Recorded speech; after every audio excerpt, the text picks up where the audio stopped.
తాకట్టులో ఉన్న బంగారాన్ని విడిపించి ఆ రోజున్న మార్కెట్ ధర కట్టి మిగిలిన డబ్బును మీకు అందిస్తుంది కొమ్మూరి గోల్డ్.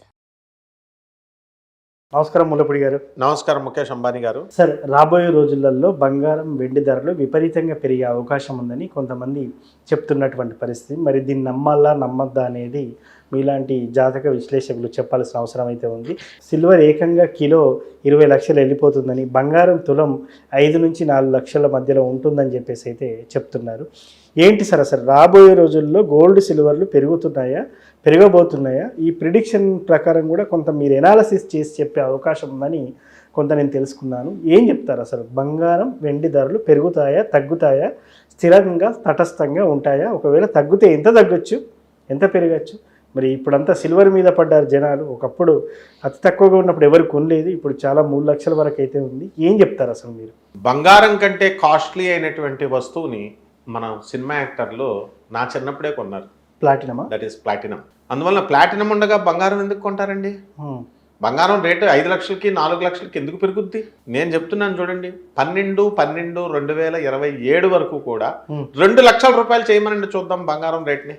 2 లక్షలకే రాదు, 4 లక్షలు 5 లక్షలు అని రెచ్చిపోయి చెప్తున్నారు. అలాగే వెండి కొంత ప్రపోర్షనేట్గా కొంచెం రేటు పెరుగుద్ది. ప్రపంచంలో ఏ వస్తువైనా సరే రోజు రోజు రేటు పెరుగుద్ది తప్ప తగ్గదు కదా, అది విధి నిర్ణయం. అలాగే ఈ యొక్క దానికంటే కూడా గోల్డ్ కంటే కూడా కాస్ట్లీయర్ అయినటువంటి మెటీరియల్ వచ్చేసింది. ఎంత కాస్ట్లీయర్ తెలుసా?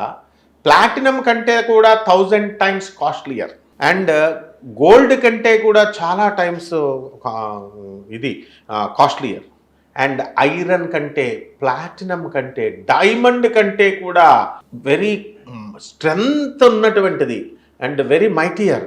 అసలు ఆ స్ట్రింగ్ ఎరగదనమాట, అట్లాంటి మెటీరియలే వచ్చేసింది. That is called as fullerene. Okay. అవి ఎక్కడో పడలేదు, మన రాయలసీమలోనే పడింది. మనకి ఫుల్లరిన్ దీవులు ఉన్నాయి. తర్వాత మనకి గోల్డ్ మైన్ కూడా ఇప్పుడు కేజీఎఫ్ లాగా మనకి రాయలసీమలో పడింది. కాబట్టి మన సొంతంగా మనకు మైన్స్ పడుతున్నప్పుడు బంగారం రేటు పెరుగుతుందని ఎలా రెచ్చగొడుతున్నారండి వీళ్ళంతా కూడా. ఆ తర్వాత ప్లాటినం తలదన్నే విధంగా మనకి ఈ యొక్క ఫుల్లరిన్ వచ్చినప్పుడు ఇవన్నీ కూడా ఒక గూగుల్లో చూసుకోండి, FULLERIN ఫుల్లరిన్. ఆ మెటీరియల్ ఉండగా, ఎగ్జిస్టింగ్ ఉండగా, how can this gold become so much costlier? Never. ఇదంతా తప్పుదోవ పట్టించడం. జాతక రీత్యా మనకి గురుగ్రహము అనేటటువంటిది మిథున్ రాశి నుంచి కర్కాటక రాశికి వచ్చింది. ఈ ఇరాన్ ఇరాక్ వార్ వస్తుందని చెప్పేసి నేను ఎప్పుడో చెప్పాను. వార్ జరుగుతున్నప్పుడు ఈ గోల్డ్ రేట్ పడిపోతుంది అని చెప్పాను. ఈ రోజున యాజ్ ఆన్ దిస్ డేట్ కూడా నేను చెప్తున్నాను, అప్పట్లో 1,80,000 ఉన్నది, 1,55,000కి 1,40,000కి కూడా పడిపోయింది. ఇంకా పడిపోతుంది, ఇంకా 5% పడిపోతుంది. ఇప్పుడు యాజ్ ఆన్ దిస్ డేట్ నుంచి కౌంట్ చేసి చూడండి కావాల్సి నేను చెప్పింది, 5% తగ్గుతుంది ఇంకా. ఆ తర్వాత అందుకనే దాని ప్రెడిక్షన్ కోసమే నరేంద్ర మోడీ గారు, ప్రధానమంత్రి గారు చెప్పింది వినరా? ఇప్పుడు ఆయన ఏమంటున్నారు, డాలర్స్ ఇప్పుడు గోల్డ్ని కొనద్దు ఒక 1 ఇయర్ పాటు అని. దానికి కారణం ఏమిటి? గోల్డ్ని మనం ఎప్పుడు కొన్నా సరే మనము డాలర్స్లో కొనాలి. డాలర్స్లో కొన్నప్పుడు రూపీ వాల్యూ పడిపోతుంది. ఇప్పుడు ఎంత ఉంది? ఒక రూపీ వాల్యూ 94.34 పైసలో ఉంది. అది ఇంటర్నేషనల్ మార్కెట్లో మనకి 9,750,00,000 కోట్ల రూపాయలు డాలర్స్ రూపంలో మనకి రిజర్వ్ బ్యాంక్లో మనకు ఉన్నాయి. ఇప్పుడు ఆ సర్ప్లస్ అమౌంట్నే మనం వాడుకుందాము. ఇప్పుడు కొత్తగా గోల్డ్ కొంటే మళ్ళీ డాలర్ రేట్ పెరిగిపోతుంది, మనం కొనాలి, డాలర్కి డిమాండ్ పెరుగుతుంది. డాలర్కి డిమాండ్ పెరిగినప్పుడు రూపీ డౌన్ అవుతుంది. అందువల్ల ఇంత పెద్ద స్ట్రాటజికల్గా ఆయన చెప్పారు. కాబట్టి గోల్డ్ 1 ఇయర్ పాటు అసలు ఎవరు కొనకూడదు. కొన్నప్పుడు రేట్లు ఎందుకు పెరుగుతాయండి? కొనకూడదంటే ప్రధానమంత్రి చెప్పారు అంటే మనం కొనకూడదు. కొనుక్కుంటే వీళ్ళ కర్మ, ఎందుకంటే రేట్లు పెరగవు. ఆ తర్వాత ఇంకోటి ఏం చెప్పారు, పొదుపు చేయండి అన్నారు. తప్ప 4 కార్లు ఉన్న వాళ్ళు 1 కారు వాడండి అన్నారు. పెట్రోల్ అది ఇంటర్నేషనల్ లెవెల్లో మనం చెప్పిన ఒపెక్ అని ఉంటుంది.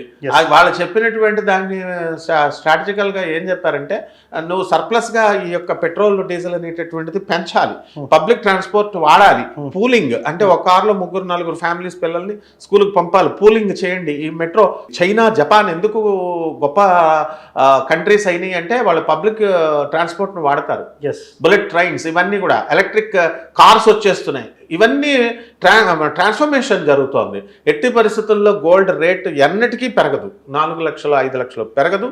కేవలం 2027 ఎండింగ్కి మీకు మహా అయితే 2 lakhs పెరుగుతుంది. ఈ యుద్ధం ఆగాలి కదా అసలు ఫస్ట్. యుద్ధం ఎప్పటి వరకు అవుతుంది అంటారు యుద్ధం? ఇంకా జరుగుతానే ఉంటది. ఇదంతా కూడా మొండోళ్ళు అనమాట. ఇరాన్ ఇప్పుడు ఇదంతా కూడా ఏంటంటే కలియుగాంతానికి ప్రతీకలు ఇవన్నీ. ఇది అయిపోయిన తర్వాత ఇంకో దేశం రెడీగా ఉంది. ఎట్టి పరిస్థితుల్లో ఇజ్రాయెలే అన్నిటికీ మూల కారణం అవుతుంది. ఇరాన్ కాదు, ఇజ్రాయెల్ చిన్న దేశము. ఆర్కిమిడిస్, జీసస్ క్రైస్ట్ వీళ్ళంతా కూడా చిన్న దేశమైన అక్కడి నుంచే పుట్టారు. విధ్వంసం సృష్టిస్తున్నారు వాళ్ళే. విధ్వంసం సృష్టించడం అంటే వాళ్ళు న్యూక్లియర్ పవర్ ని, ఇరాన్ లో ఉన్నటువంటి న్యూక్లియర్ పవర్ ని ఇచ్చేయమంటుంది. వీళ్ళు డేంజర్ ఫెలోస్ కదా వీళ్ళు. ఇప్పుడు ఆఫ్ఘనిస్తాన్, పాకిస్తాన్ వీళ్ళంతా ఎందుకు వాళ్ళ దగ్గర న్యూక్లియర్ పవర్ ఉంటే ఆగుతారా? వాళ్ళు గొరిల్లా యుద్ధాలు చేస్తారు మన మీద, దొంగ యుద్ధాలు, టెర్రరిస్ట్ యుద్ధాలు. అమెరికా సఫర్ అవ్వాలి. ఎందుకు అవ్వాలి అంటే అసలు అటువంటి టెర్రరిస్ట్ మూమెంట్స్ అన్ని కూడా పెంచింది అమెరికానే.